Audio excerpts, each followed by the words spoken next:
Greetings, my loves, and welcome back to my channel, HADAR, the Love Beacon Restored. I am LuvLoyal, and I have missed you guys.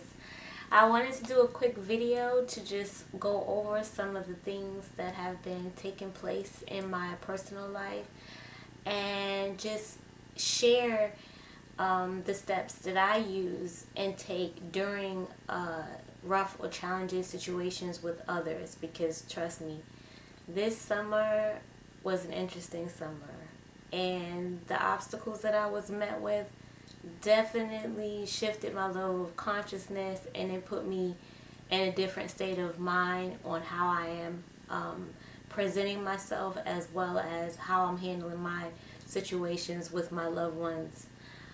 So let's see, in the beginning of this year, I decided, as you all know, to start HADAR, the Love Beacon Restored.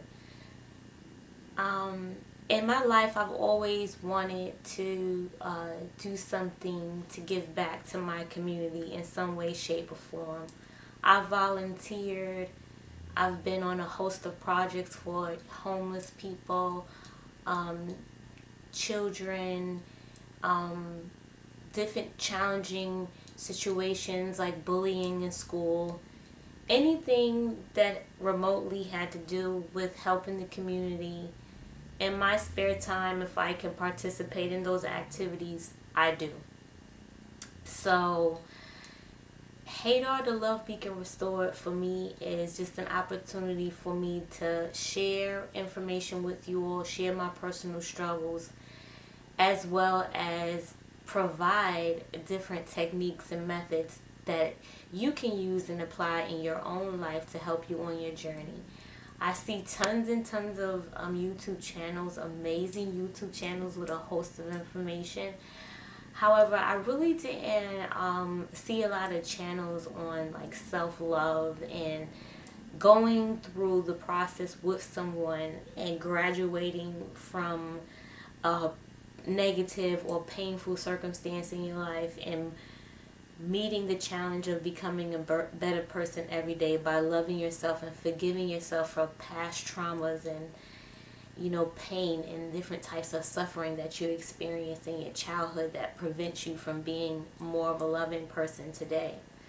So anyhow, let me go right to the challenge that I was facing this year.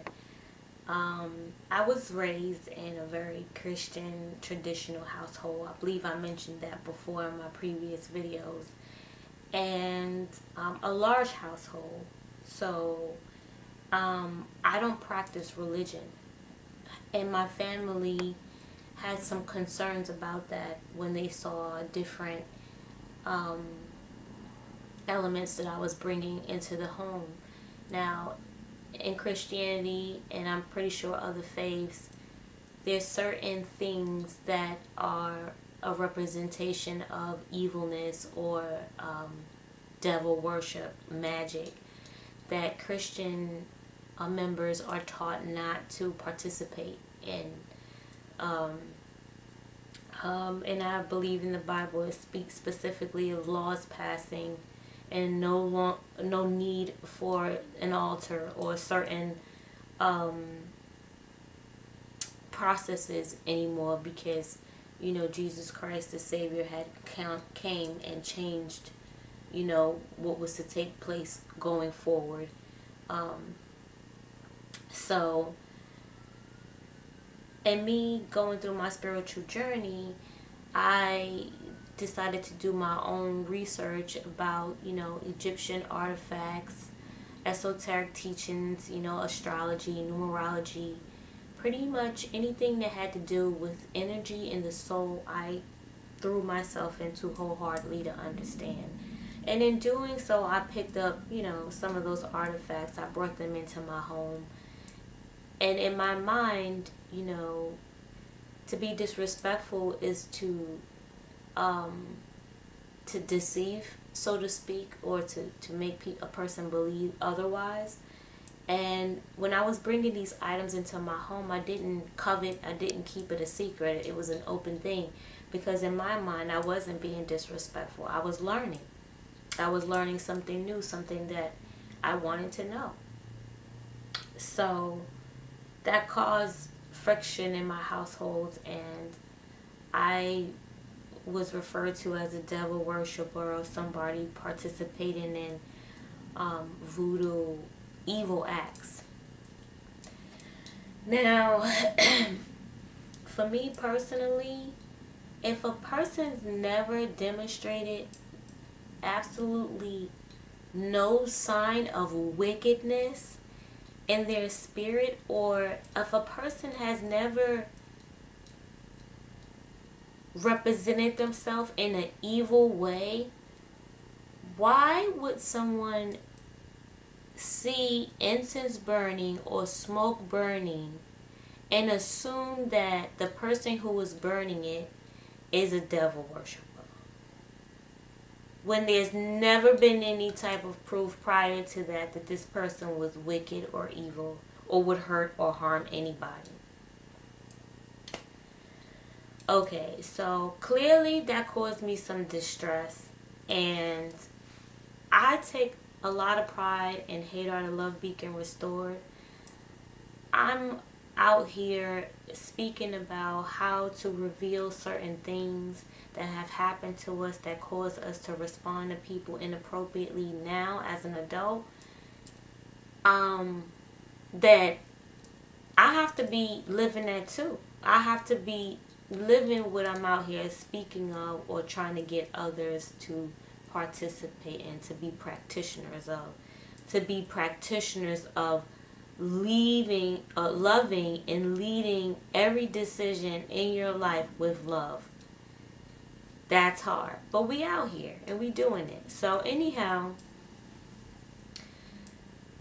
the person who had caused the disruption in my household, upon seeing some things via having access through my YouTube channel, Instagram, Facebook, Twitter, saw an image of me that I had posted, assumed that I was worshiping the devil, contacted my household, told my family, caused havoc. How do I respond to this situation and lead with love? That's what you have to ask yourself, because truth be told, I really wanted to come from a physical place, because the old me didn't really have much patience, and the old me was very aggressive because I'm petite in stature, so I always had a tendency to feel like I had to beef up or become this larger personality to protect myself. But this time I said, you know what, I'm out here, loving, leading with the heart, right? So I called this individual and I let them know if they had any concerns about what I was doing in my personal life, they can feel free to call me and ask me any questions that they may have.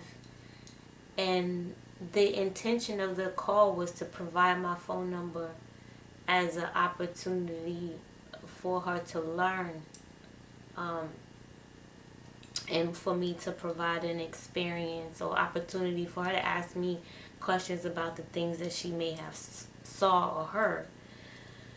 Well, the conversation ended abruptly because I didn't allow myself to have a conversation with her after she refused the phone number. And I still love, and there is absolutely no love lost. And I personally feel like I handled the situation well. But the challenges are, first of all, in loving yourself, it takes a lot of work, because we already have been, for lack of a better term, lightly brainwashed, programmed, however you want to say it, into responding how we were told to respond, or how it's expected for us to respond as a woman, as a brown woman, as a melanated woman. So, I had to decide if I was going to respond, by society's way, traditionally.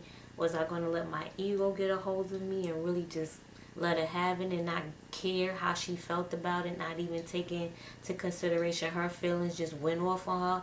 Or did my best version of responding to her with love? So that's something that I had to go through this summer, that helped evolve my consciousness and helped me keep in mind that I have to be a practitioner as well as a teacher. I have to practice what I'm preaching and teaching.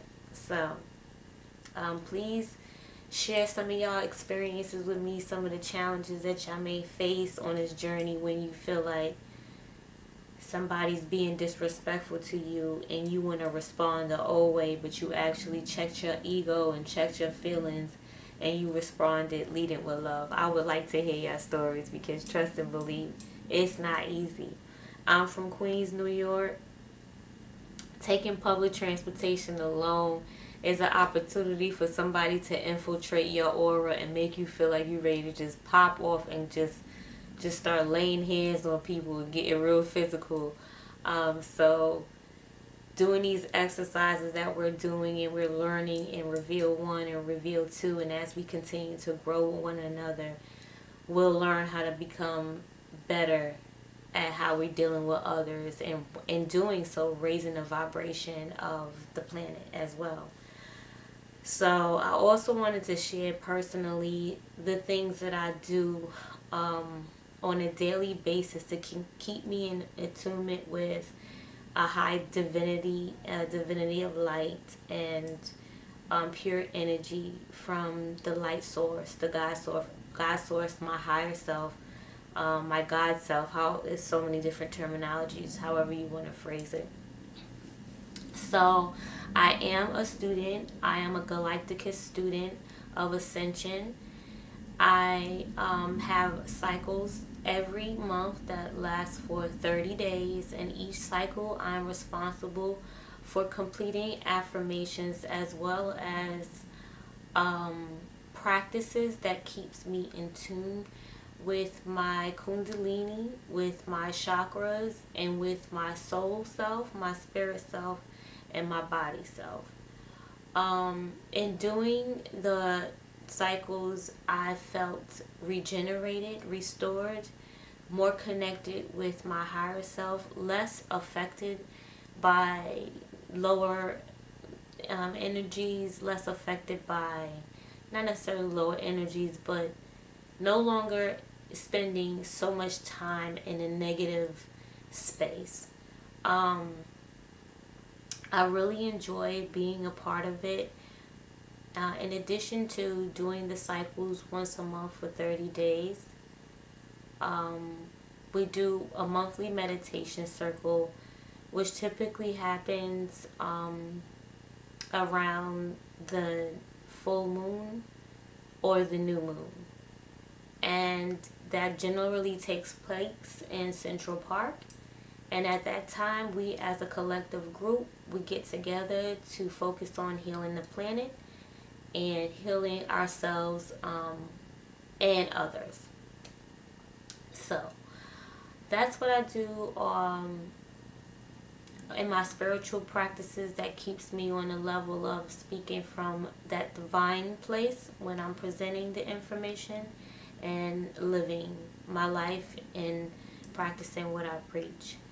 So with all of these different struggles that we have going on in our life that take us on several different levels of emotion and, make us want to cry, make us want to lay hands on people, or just respond in a negative way, whichever way that may be. and being more cognizant of what's happening to us when we're doing that. Because what you put out there, whatever type of energy you put out there in the world, whatever you getting out there doing, how you responding to other, that's all coming back to you. Because we all are one, whether you want to believe it or not. Even with the variations of understandings, belief systems, we're still a collective. Some just know more or less than others. That's all it is. But we all can do our respective part, no matter where we are on the charts or food chain or however you want to say it. But I find that the time that we take out to get to know ourselves, the more we'll find ourselves in other people, and the more we will understand what they are going through, and the less offended we will feel. You know, because a lot of us walk around and we're always taking offense, and allowing our ego to disrupt the positive flow of information, discussion, and growth. Because when we're talking to one another, we also are growing and evolving, therefore raising the vibration of the planet again. So anyway, you guys, I've missed you guys. I'm going to make another video. That video we're going to go into is going to be Reveal Part 3. Again, we are doing this together. It's real, I know. Listen, I'm out here. Email me anytime. Connect with me on my Instagram, my Facebook, and YouTube right now. Subscribe, like, share, comment, email me. Do it all. Thank you so much for taking this time out to watch my video. I look forward to speaking with you all again. Have a blessed night. It's peaceful in bed with my God.